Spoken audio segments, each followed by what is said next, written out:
What's going on, everybody? It's Dylan and AC once again, episode 3 of what apparently I've called the Bug Brother podcast. I don't know if that's going to stay, but we'll fix that up in editing.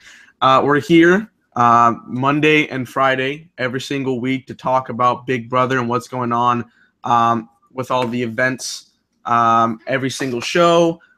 Today we're going to talk about the Sunday episode where we find out the new HOH. Well, you guys technically knew on the Aftermath if you watched it, but the airing of the HOH competition, all the sneaky talks between other members of the house guest and the HOH nomination ceremony where we find out basically what's the next step after Cody leaving the house. AC, how you doing? Good, man. Yeah, no, it was a good episode. It's nice to get back on track we don't really know what's going on. Obviously, we'll get into this episode. This was kind of one of those ones.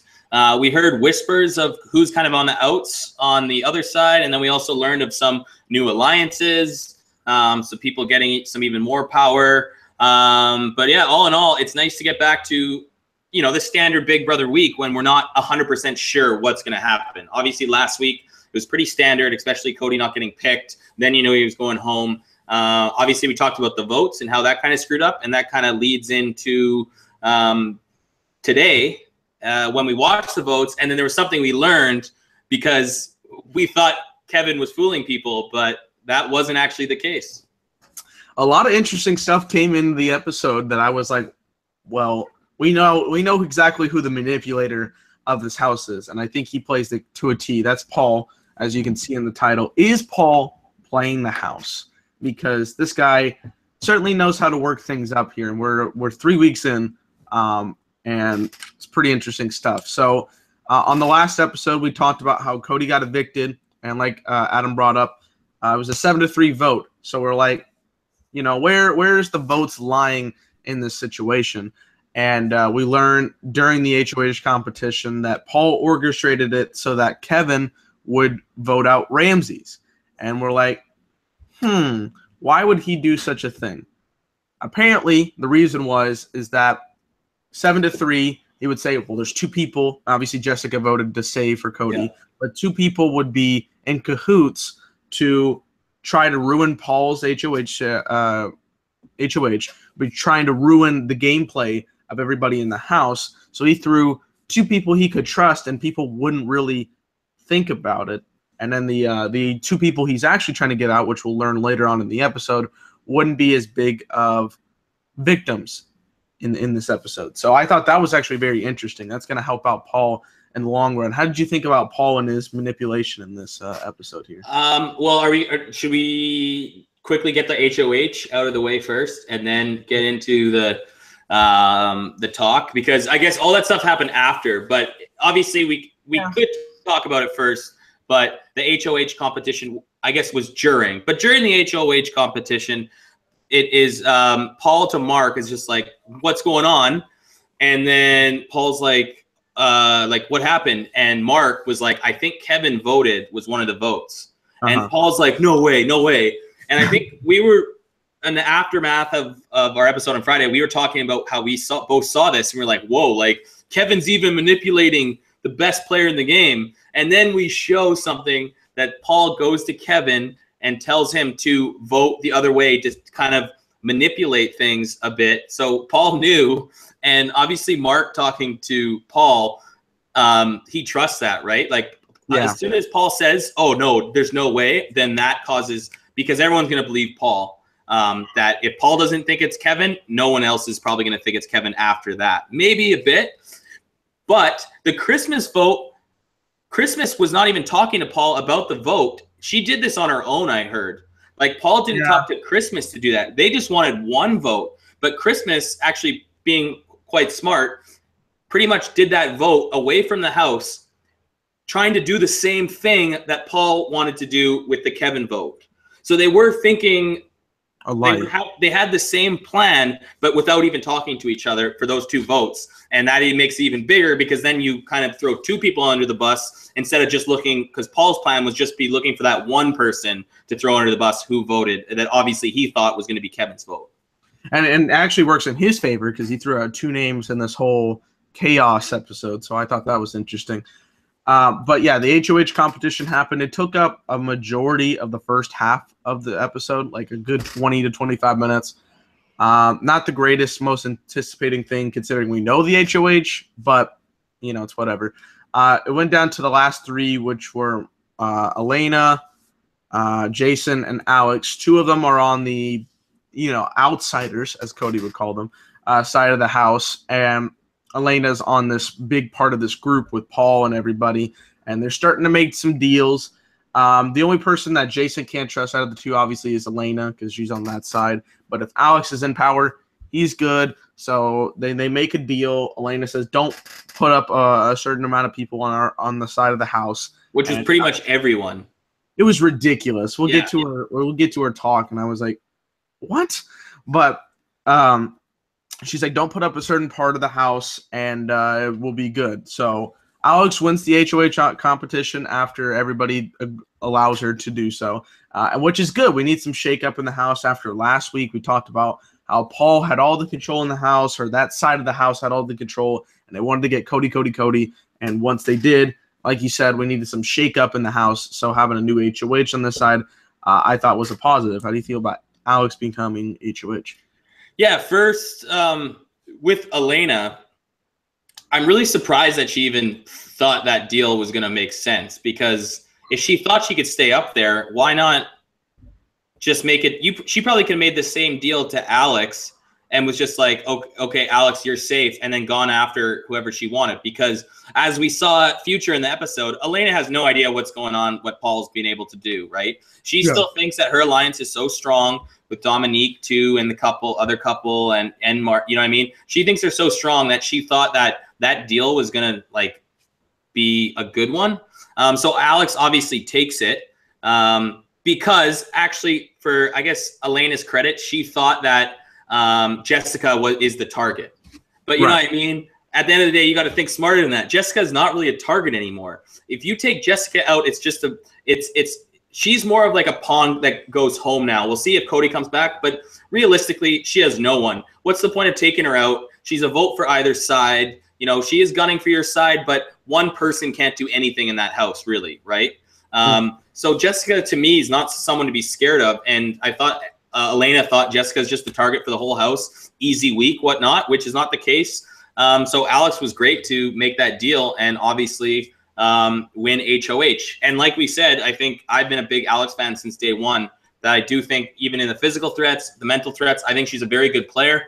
I think the only thing that somewhat hurt her is she's against the numbers. But if she can take out maybe one of them this week, she's just in even better shape. And obviously, in a new alliance that no one really thought of is starting to form too. We learned that pretty quick after the HOH.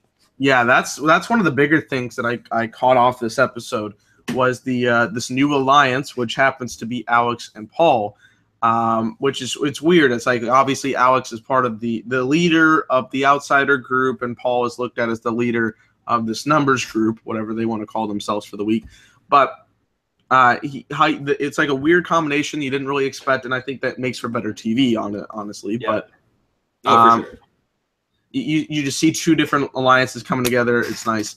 So you're like, well, where does Alex take this HOH? Does she want to take somebody big off of the other side of the group, or where does her head thinking? Jason and a couple other people, I think it was Kevin and Mark or whatnot, they're talking about where she should put up, or who she should put up. Jason's like, don't put up Jessica because Jessica is a number, which is true. If Jessica's going to be there, let's say, okay, there's 14 people in the house, right? Yeah, with the 3 people out. There's 14 people. 8 or 9 of them are on the big number side, and about 4 or 5 are on the small numbers. If Jessica can come over to them, and it'd be, Alex, Jason, Jessica, Ramses, that's 4 people. You can at least fight with some of that. But if you take out Jessica, it's worthless. Having Jessica there does nothing good for you getting her out. And the big conversation too was as soon as she won, Kevin and Jason was like, "Why'd you take the deal? Are you happy with the deal and stuff?" Because it was the whole side of the house. And then Jason was just trying to say, "We don't need Jessica. She's a float. She's going to be a floater in this game."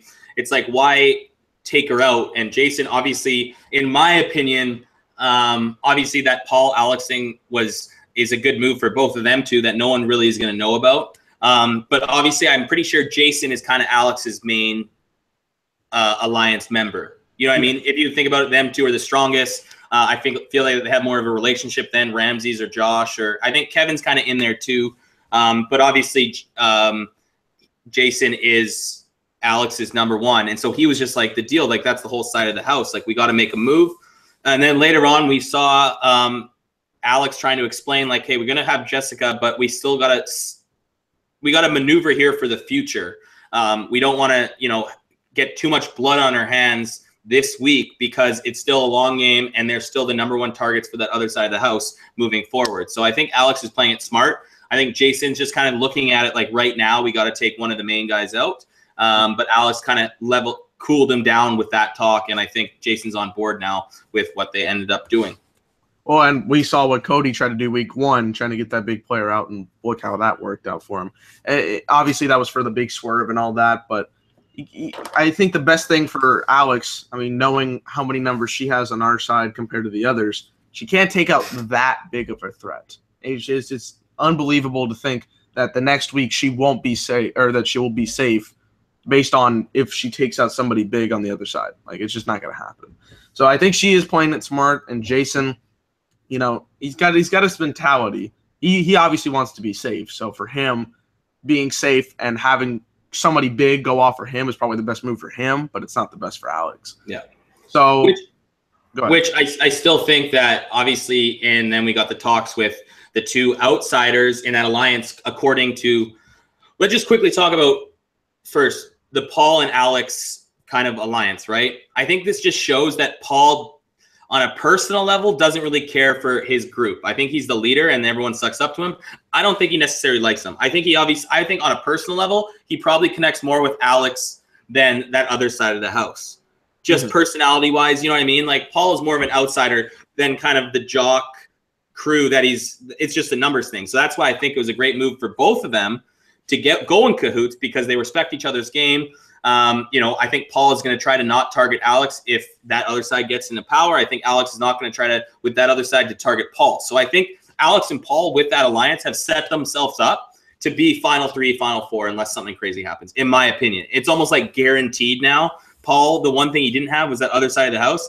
Now, having the leader of the other side of the house in Alex, he's guaranteed to go very far. Same with Alex. So I think that's a good move, because I do think now, if everything goes to plan this week, Jason kind of becomes the number one target that you can't trust, more of a wild card on the other side that I think, say if Mark, Matt, whoever wins on that side, I think Jason will be going up, and Ramses instead of Alex will kind of be left alone.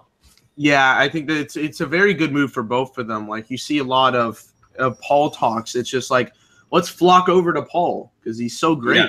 Yeah. After the whole big Cody catastrophe and all that stuff, you're thinking, if I'm a viewer, obviously it's like, well, these guys haven't made that much connection with them. Like, what are the talks have we seen of Matt or Ray? 100%. Yeah. Most of these other people. It's like, so I mean, Paul sees the writing on the wall that he's got to do something, because he talked about this a lot in the episode, that this is his last week of safety. He's got to shake things up and make bigger targets of other people other than him. So he went and created a lot of this stuff that's actually, could be used as truthful. So I thought it was a very smart move, like you said. We get a lot of these conversations.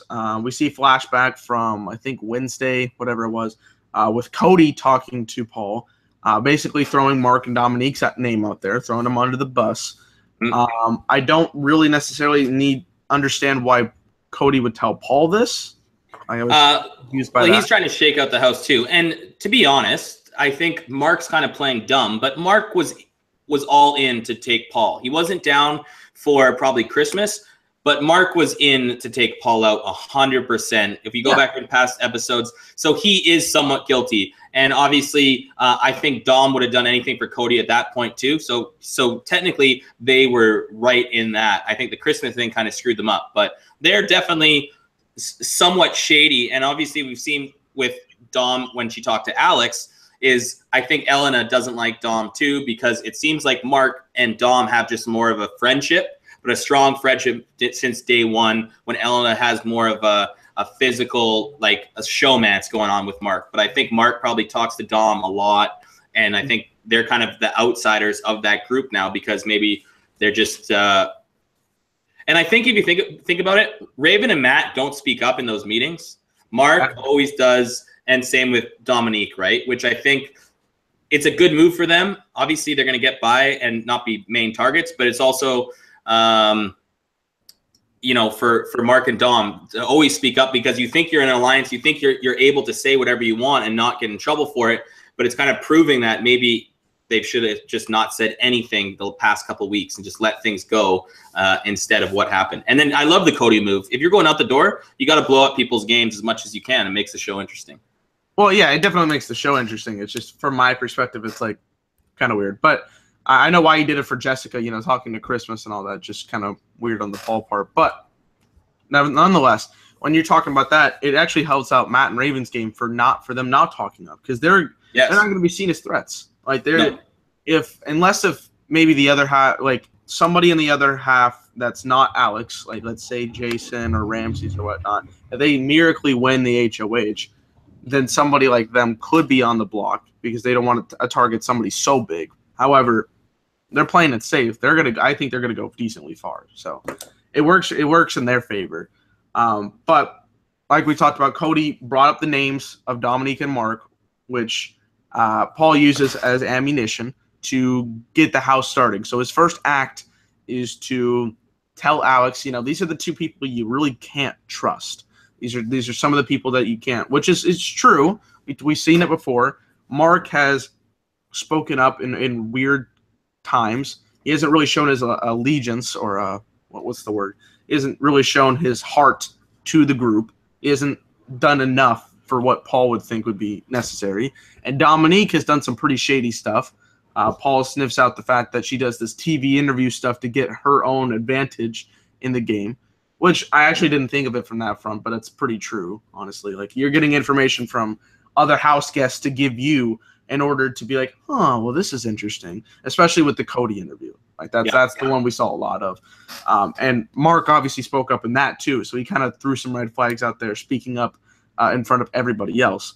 And then step 2 of his paranoia was to get paranoia, was to talk to Mark and Dominique themselves and bring up the fact that Cody threw out those names to Paul. So it's spiraling in their head like, whoa, why would he say that? You know, why would he do such a thing? And then it would be presented to Alex. So, I mean, Paul's playing it pretty well. Like, it's not that he's only played this game before once and got second place, but I think he knows the atmosphere, what he's going to have to do with him being safe for one more week, him being a big name. If he doesn't make some of these more tight alliances with certain people and throw some other people under the bus, he's not going to be able to survive very much longer. But with him aligning with Alex, him throwing 2 people that really haven't shown their true colors in the game, it could be a very viable thing for him to do at this stage of the game. So I love what he's doing right now, honestly. I think he's playing the best game overall.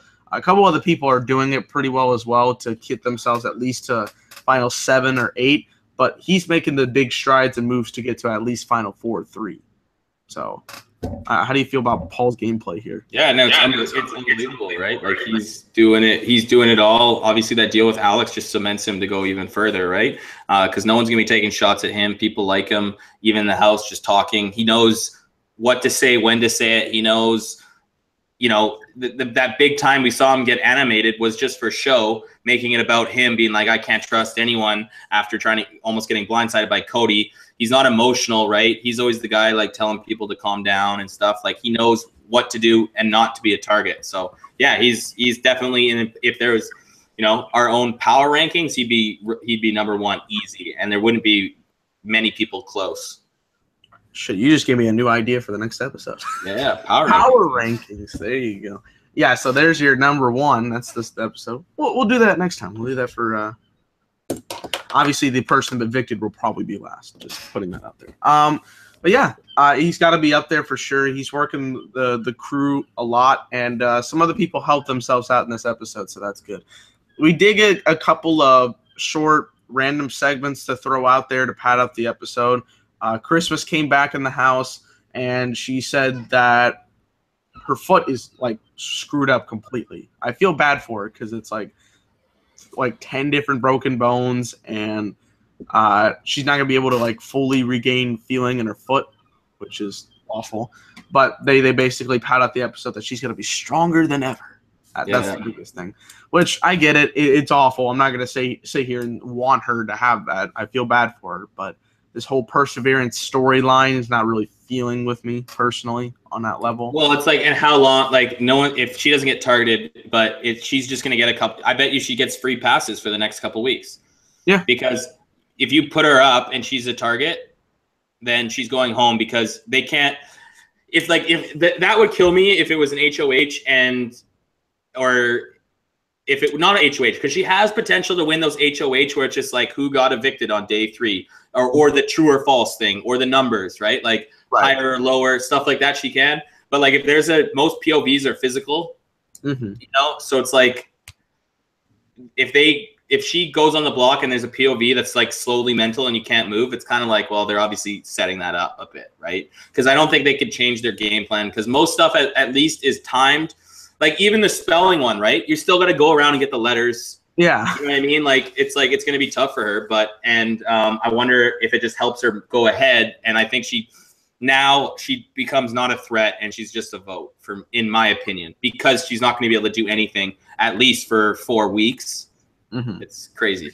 She gets a pass from a lot of these people. Like they're gonna be like, well, here's this threat. Here's this threat. Yeah. She got this leg injury, you know. Yeah. But that's kind of unfair to me. I mean, I knew they were gonna allow her to let her play at this point, but it is what it is. I don't even know where I would put her on the ranking system, but that's just gonna how they're gonna play. And like you said, it's gonna be a vote probably for Paul, which is probably her best thing to do right now is to keep talking to Paul. One thing I want to bring up, though, is that the interaction between Jason and Christmas he's not been existent since her injury. Like, we have not seen Jason talk to Christmas. We haven't seen Christmas go up there and apologize to Jason. I know Jason dropped her, but, like, they have no conversation. Yeah. This is how they broke her foot. So, I don't know. I find that to be very shady. And she's the one that cursed Jason in the Den of Temptation. Yes. So that's kind of a messed up move. I know why she did it, but come on now. I think she that's what I'm saying with Jason is that other side starting to think Jason is more of a threat than Alex. You know what I mean? Like Ramsey's name was thrown out there for a bit, but I still think Jason's up there. But we'll see what happens. I think Ramsey's will be gone in the next couple weeks, but I think Jason is like the next target after whoever gets fitted this week. Yeah. Putting that out there. And then we also have the storyline with Kevin and Ramses, where Kevin is being the father figure for Ramses. I thought it was quite funny just seeing what Kevin would do because, you know, relax, man, relax. Yeah, man. Kevin's the ultimate dad, man, and he was just like trying to teach him stuff. But it's nice because I think that helps him too, because it just shows like Kevin's just like just a good guy, right? Yeah. Like he's not. I think he's playing a better game than people are giving him credit for, just because of just his personality. He knows how to read people. He knows how to obviously lie to people, and very well. Just on his vote, right? It's not like he's been lying and scheming, but he's just, when people come to him, what was your vote? They've believed him. Yeah, I mean, Cody obviously believed it and didn't even throw his name out there last time. Yeah, 100%. Then this time, Paul knew what was going on, but he convinced Mark that was not the case. Yeah. So I think he's going to get the $25,000 this year for the fan vote. If I had to put a prediction there 3 weeks in, he's already made $25,000 in the first competition. So $50K right there, this man's already winning.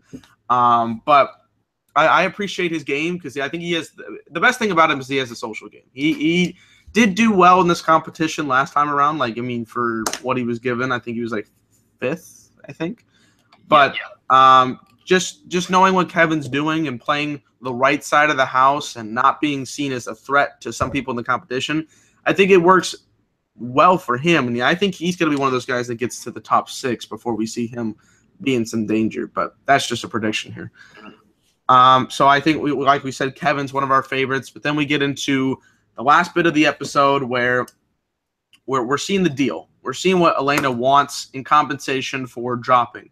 And she's like, keep this person. She put like 7 people out there. Yeah, and she I'm put like, her whole side of the house because she still thinks that Jessica is the person. I'm like, Elena, it's not going to work like that.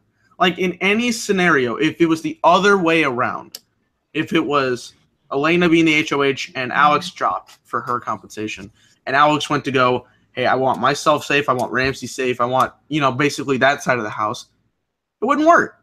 So, like, it's just like, why would you think that this would be a scenario? One person is going to have to go on the block of your side because, yes, Jessica can be one of them, but it's Alex's side of the house. It's going to have to be one person. So I thought that was outrageous.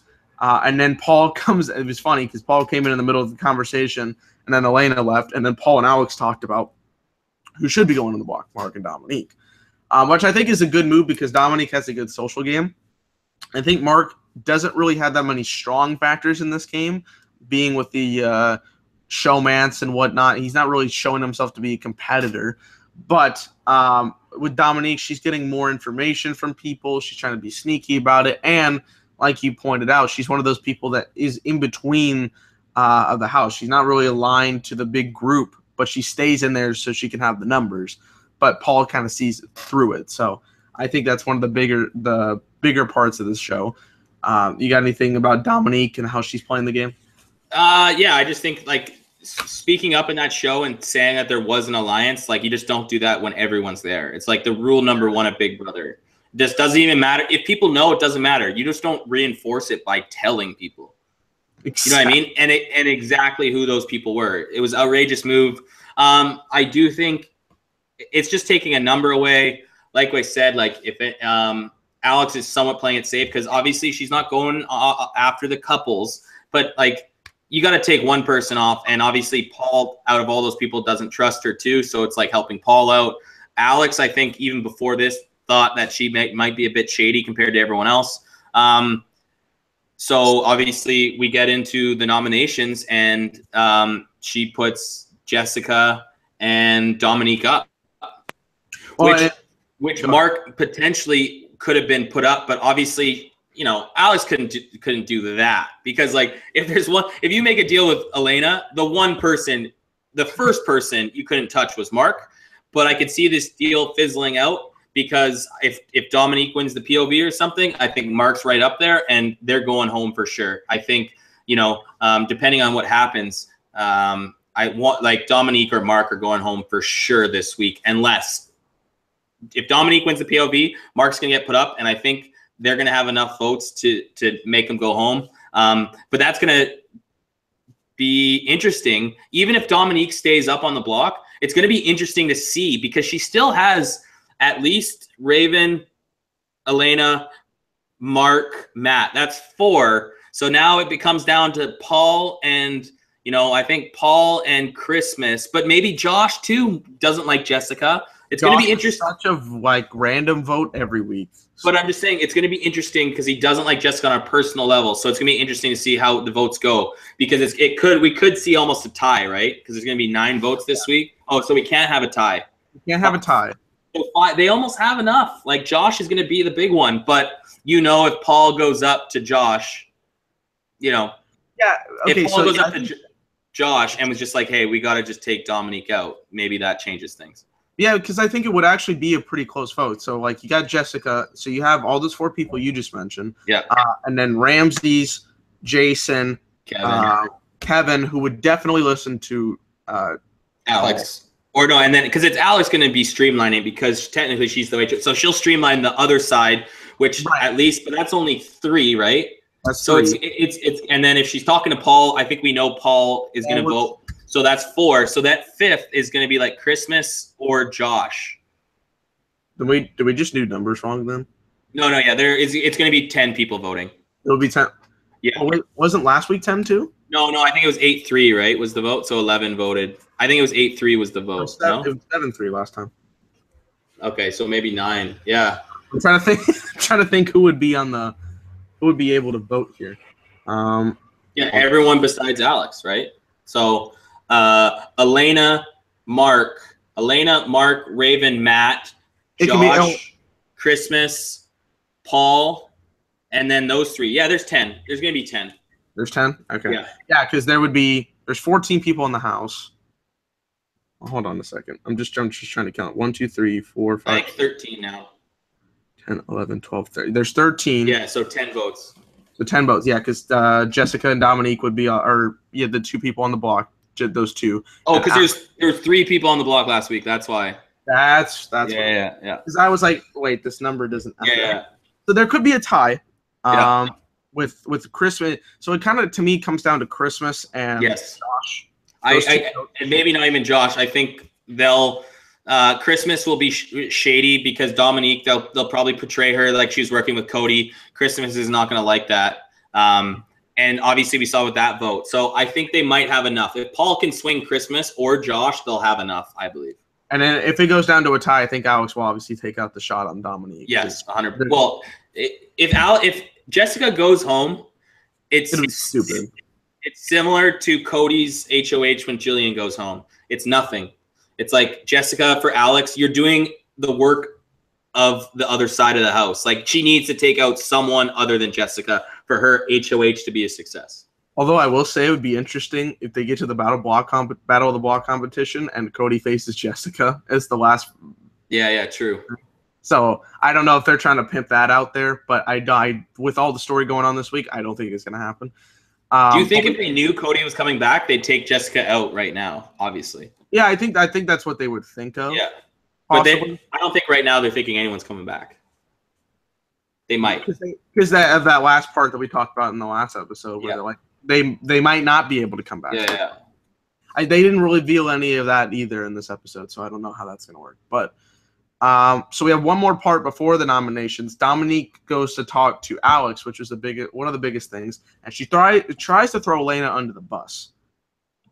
What is the reasoning for this conversation? Like, why does she think this will be a great move? Because she knows Elena cannot be put up on the block this week, or because of this deal, right? She's trying to be aligned with this deal, and she's kind of throwing Mark under there so that he can be used. So that's kind of that paranoia that we were talking about with Paul trying to stir things up. I thought this was a terrible game move because obviously it got her on the block. She's like, I saw what you guys were talking, or your one-on-one conversation between you and me. It didn't really work out, and I saw that you were trying to throw somebody under the bus, and it just didn't click with me overall. So yeah, but in her mind, Alex knew she got tons of information out of that, maybe against Dominic, but also now with Mark and Elaine, because now she knows the other weak links. Because pretty much Dominique was trying to say these two are Mark's pretty. She was pretty much saying I'm close with Mark. That puts a target that Alex already knew, but it already enforced that other side is like to watch out for Mark as well. Pretty much because Dominic was saying, because I have a very good relationship with so and so, the other person doesn't like it. So pretty much you're putting a target on Mark's back as well, because you're saying that the person that's going home and is shady has a good relationship with this person. So it's Big Brother. She knows something's up. I think she knew something was up. So it's like, you got to throw people under the bus. Like you can't go out just not trying, and you got to try to make it seem that other people are shady, not just you. Yeah, I mean, I understand where the intent was, but I think obviously it ultimately backfired in her direction. And maybe, I don't know, it seemed like you could have used this move maybe after the POV when you don't have a chance, like when it's the Cody situation. I don't know, that's just me, because you're throwing names out there, you're putting a target, and you're still in the house. You have a chance to play POV. So we'll see. But the nominations came up, and like we talked about, Jessica and Dominique are the two women up for nominations this week. I thought it was, obviously with all the talks and all the people in the episode, we pretty much knew that this was going to be the vote, either Mark or Dominique. One of the more entertaining things I think was they do like these last little diary room sessions before the episode ends, and we get all different perspectives of how the veto ceremony or the nomination ceremony went. So Elaine is like, I think the deal was kind of broken off, but considering Mark and myself are not on the block, I'm okay with it. And then we come with Paul, and he's like, oh man, I just love stirring the pot, and I got these two people to be paranoid about the situation, and now my target's off. So just seeing those two different sides, I thought was cool. And then Jessica, she also still came off as, what's the word? I don't want to use that word, but like a jerk in this episode, because she's like, Alex won HOH, whoop-de-doo, like I'm not that big of a target. She comes off to me as not like a genuine person, just in these episodes. I don't know how you feel about Jessica. Well, yeah, no, like she's like a nothing for me right now, because like she has no one. So it's like, what's like, she's nothing. I don't really have that much. Like if Cody comes back, she could be protected a lot, but right now she knows like she's not a target compared. It's so soft to take her out, and she knows that too. So she's just kind of living week to week. She just like throws people out there and then like isn't genuine with anybody. But because she knows she's had arguments in the past and everyone doesn't like her because of the relationship with Cody. So why would you talk to people if no one likes you? Just sit there and just be a vote. It's probably shitty for her too, being in a house where you don't like anyone, and she's just being bitter and just sitting there, and she's going to last a long time, I think, unless if Cody comes back, she'll last maybe not as long. I think she lasts longer if Cody doesn't come back. Because Cody's already a big threat, and being aligned with him doesn't really help you favors. Yeah. I just think, I don't know, like she tried to talk to Christmas, and that obviously didn't work, but she was trying to mend the fences with Christmas, and maybe if she does that with other people, I don't know, she can get herself somewhere. But like you said, I think she'll be that floater person. I think she could play the role, like I said before, in the Victoria role from Big Brother 16, where she can go all the way to Final 3, because no one in hell is going to take her to the final. Well, actually, she could be final 2, considering she would win, or the person that would take her would win the 500,000 compared to when Cody took Derek. But yeah, in this scenario, she's not a threat. She knows that she's not a threat. To me, didn't come off as very genuine.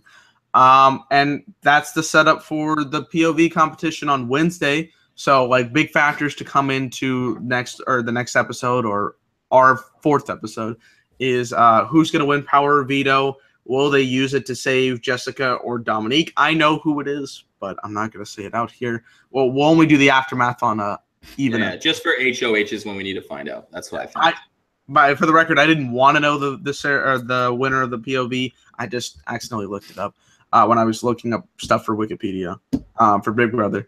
But yeah, who's going to win it? Who's going to, are they going to use it? And if so, who are they going to use it on? How is Paul going to manipulate the house? How is Mark going to interact with the rest of the crew? Like, is the paranoia going to get to anybody? Is Dominique going to be able to shake anything up in the house? We'll see. But I think it's going to be interesting. And also with the Battle Back competition on Friday, who's going to be the last person joining those 3 people in there. So. Anything major, or what's your predictions, I should say, for no, it's going to be interesting. I think if I think Dominique and Mark are still a target. We'll see too if someone on the other side wins, like on Alex's side wins, to solidify the vote, it would be smart for them to take Jessica off and then put that other person up there and just say, okay, say if it's Mark, take Jessica off. It's Mark and Dominique. You're going to have the votes. So one of them goes home, and then also you have a target for that person, the other person as well. So it's going to be interesting. Or votes stay the same, because it's still going to take a bit. If votes stay the same, it's still going to take a little maneuvering for them to Dominique, I think. Like, it's not 100% that the votes could easily change, right? Right, and I think it would be useful, like you said, to put Mark and Dominique and be like, here, choose, because one of them's going home, and one of them's going to be an asset to go home next week or the week after. So it'll be interesting. I think the best move in this scenario would be get Dominique out, just because she has like the social game, and she's trying to play both sides of the house. Yeah. You could see it working in their favor. So I think that would be the best move, but we'll have to wait and see what this next episode brings. So that's going to do it for episode 3. We talked about how we thought Paul was doing a really great job of trying to secure his game. Kevin, of course, being as funny as he is, and still playing a pretty decent game, I would say. And some other people kind of tanking in this week, like Mark and on Dominique, obviously. Jessica not being that big of a threat, and Christmas returning. We'll see how she favors in these next couple of weeks, if she gets any sympathy votes or anything. But yeah, that's going to do it. Adam, you got any plugs for Bottom Line View or anything in particular? No, just football season's coming up. So all your sports needs, head over to that channel. Yeah, the Bottom Line View. I probably should link it in these descriptions. I don't ever do it. Let's see. Yeah, we're in the middle of July, so we're going to start heating these up in the next couple weeks because August is preseason, and then September we're on. Some rivalries will go down there. I know Adam's a big Philadelphia fan. I'm a Cowboys fan, so that should be interesting. But other things in time, I'm going to start uploading more different videos on this channel, like once a month or something, so something can be out here. Other than the Big Brother podcast, I know a lot of you guys have liked it. I appreciate that. So, comment your thoughts on who you think the best players are, what you've seen out of this episode. I know Crypto's a big fan, so comment below some thoughts on here. Subscribe to the channel for more Big Brother content.